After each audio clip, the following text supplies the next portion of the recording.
warahmatullahi wabarakatuh. Apa kabar kalian semua? Semoga kalian sehat walafiat dimanapun kalian berada. Amin. Hari ini aku bakal bahas sebuah cerita tentang urban legend lagi, menyambung cerita kita yang lama, yaitu tentang urban legend di Jogja. Hari ini kita bakal bahas urban legend yang ada di Pulau Kalimantan, tepatnya di Kalimantan Selatan. BTW juga di Kalimantan Selatan ini didominasi oleh suku Banjar, di mana suku-sukunya itu orang-orangnya seperti saya, enggak. Di mana di Banjar itu orangnya terkenal bungas-bungas dan juga harat-harat. Tanpa berlama-lama lagi langsung masuk ke ceritanya. Yuk. Jadi kalau kita bahas di Pulau Kalimantan ini yang terkenal makhluk mitologinya yaitu kuyang. Kuyang ini merupakan makhluk yang sering muncul di malam hari dengan kondisi kepala dan usus yang terjuntai, ada juga organ hatinya, jantungnya, ginjalnya, pokoknya organ dalam tubuh, tapi terjuntai cuma dengan kepala, nggak ada badan. Sering sekali muncul di malam hari. Kalau di Pulau Kalimantan kita sebut dengan kuyang, kalau di Bali mungkin disebut dengan leak, tapi kalau di daerah Sumatera Barat mungkin disebutnya dengan palasia. Jadi banyak sekali versi nama, tapi kayaknya ini memiliki satu ciri yaitu kepala yang berjalan-jalan di malam hari dengan usus yang terjuntai. Lalu pasti teman-teman bertanyakan, dari mana nih asal si kuyang ini? Kuyang ini konon katanya berasal dari seorang wanita yang menuntut ilmu hitam, di mana ilmu ini membuat dia harus berubah menjadi kuyang di malam hari untuk bisa mencari makan. Makannya ini bukan makan kayak KFC, McD, enggak. Di malam hari itu enggak ada dia makan itu. Makan darah ibu hamil ataupun darah ibu yang habis melahirkan. Buat teman-teman pasti bertanya, dari mana asal-usul si kuyang? Si kuyang ini konon katanya pada zaman dahulu, seorang wanita yang ditinggalkan oleh suaminya demi wanita lain sudah berputus asa sekali. Akhirnya dia pun memutuskan untuk menuntut ilmu hitam. Setelah dia menuntut ilmu hitam, dia sering sekali bernyanyi di malam hari dan juga rumahnya itu sering gaduh. Warga yang di sana melihat keadaan si wanita ini seperti aneh, mulai melaporkan kejadian ini ke raja. Tapi kok raja bisa menangani kasus seperti ini sih? Atau sama nih kayak Fugu Papa nih rajanya? Enggak ya, kita tukang bakso pula nih lewat. Kemudian, si raja yang mendengar keluh kesah dari warganya ini memutuskan untuk menyuruh pengawalnya memata-matai si wanita parubaya ini. Setelah dimata-matai beberapa hari, si pengawal pun melaporkan apa hasil yang sudah ia dapati dari hasil memata-matai si wanita ini.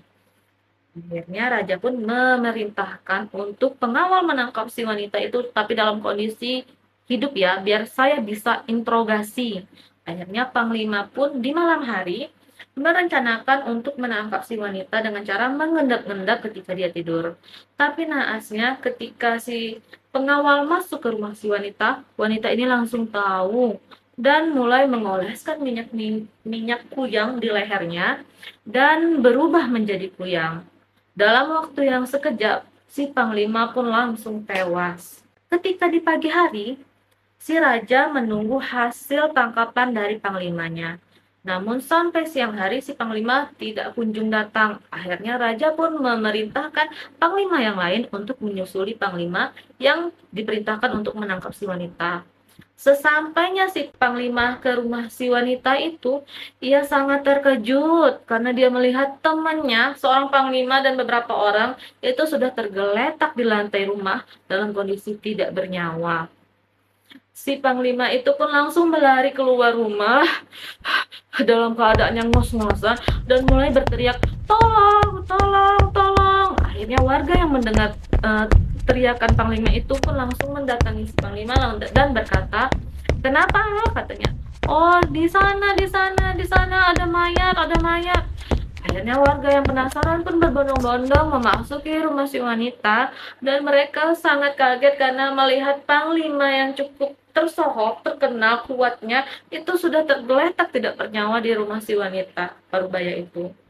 Akhirnya masyarakat pun langsung beranggapan bahwa benar kayaknya ini bukan manusia biasa nih ibu nih, pasti dia seorang penyihir kah, dukun kah, atau memang orang yang mengandung ilmu hitam kah.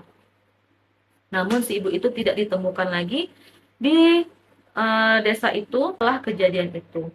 Sampai mereka menyadari bahwa sepertinya ibu itu merupakan cikal bakal kuyang di Pulau Kalimantan, karena sejak kejadian itu sering sekali orang bercerita dan mengatakan bahwa melihat kepala yang terjuntai beserta usus di malam hari. Lalu ciri-cirinya itu tadi sudah dijelaskan ya, kepala beserta ususnya terjuntai. Lalu bagaimana seorang wanita itu bisa berubah menjadi kuyang? Dengan cara mengoleskan minyak kuyang ke lehernya, sehingga minyak kuyang itulah yang memberi energi jahat ataupun energi negatif ke dalam tubuh dan membuat kuyang itu bisa melepaskan kepala dan memisahkan dari tubuhnya. Biasanya orang yang mengandung ilmu kuyang itu ada tanda leher seperti jeratan di lehernya, tanda jeratan di lehernya. Dan juga wanita yang mengandung ilmu kuyang ini, dia harus mencari makan terus supaya ilmunya itu tetap stabil ataupun tetap kuat, ataupun menambah ilmu baru supaya ilmunya itu tetap abadi, dengan cara mencari darah dari janin ataupun darah ibu hamil, darah ibu yang habis melahirkan. Biasanya dia bakal menghisap darah itu sampai habis darah ibu dan anak itu, sehingga ibu dan anak itu katanya pendarahan dan sampai meninggal dunia. Kenapa orang zaman dahulu sering sekali melarang orang lain untuk mengusap perut ibu hamil?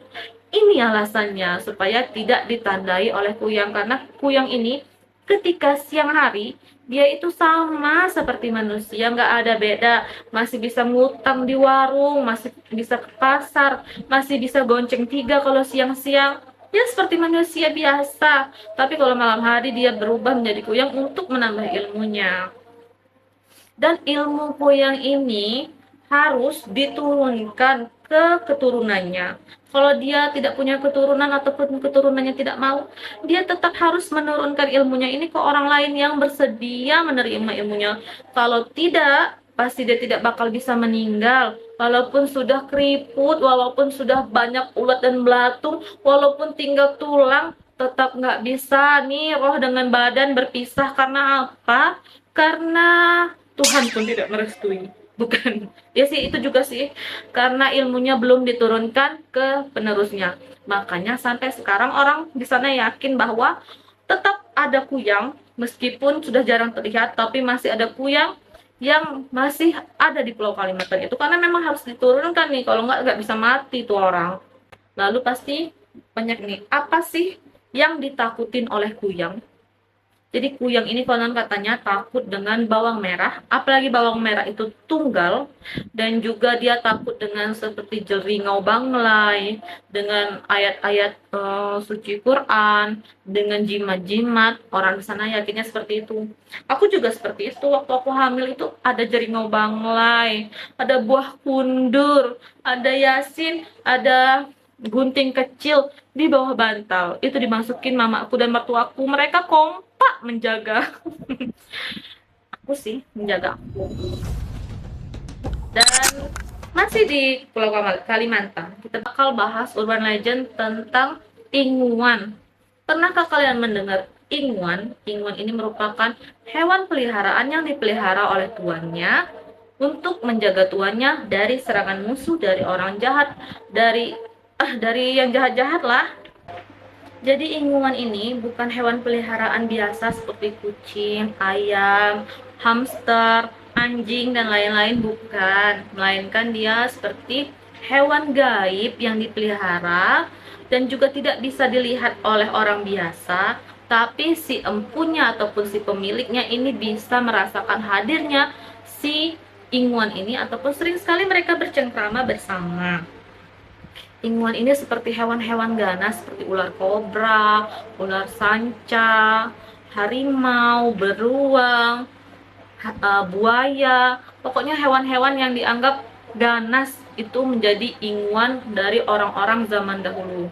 Kenapa orang zaman dahulu itu memelihara inguan? Karena mereka dahulu kan identik dengan perang. Jadi perang antar saudara, perang antar suku, perang antar kerajaan, perang antar negara. Jadi ada negara yang masuk ke tempat kita, kan itu menjajah. Akhirnya mereka sengaja mencari inguan ataupun menuntut nih ilmu inguan masuk ke tubuhnya supaya bisa menjaga dia dan menjaga keluarga intinya. Dan si inguan ini jika terjadi sesuatu ataupun tuannya diganggu nih, jika tuannya diganggu, biasanya inguan akan membalas 10 kali lipat rasa sakit yang dialami tuannya ke musuh tuannya. Kalau si musuh ini tidak punya pagar, biasanya sampai is dead. Hati-hati nih buat orang luar yang sering jahat-jahat sama orang Banjar. Mungkin aja orang tuh punya inguan kan. Hati-hati. Dan juga inguan ini harus diturunkan dari si tuannya ke anak tuannya kalau tuannya sudah hampir menemui ajalnya.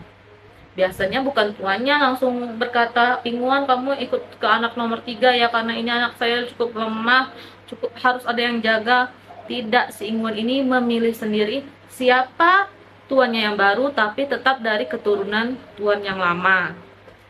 Lalu si inguan ini harus juga diberi makan ketika tuannya lagi mengadakan acara seperti yasinan ataupun nikahan, 7 bulanan dan lain-lain. Biasanya si inguan ini wajib diberi makan dengan cara, misalnya kalau inguan ini di sungai seperti buaya, si tuannya wajib mengadakan acara ataupun tradisi malabuh, yaitu memberikan makanan ke inguan. Tapi kalau misalnya si inguan ini adanya di darat, tuannya harus memberikan makanan itu di tempat dimana mereka sering berjumpa nih, di antara si tuan dan si inguan. Buat teman-teman yang pernah mengalami ataupun berhubungan nih dengan puyang ataupun inguan, boleh nih cerita-cerita ke komen saya. Ataupun buat teman-teman yang sudah like dan subscribe, saya ucapkan terima kasih. Buat teman-teman yang belum, tolong di subscribe ya, biar aku lebih semangat untuk memberikan cerita-cerita kepada kalian. Saya akhiri, wabillahi taufiq wal hidayah. Wassalamualaikum warahmatullahi wabarakatuh. Dadah.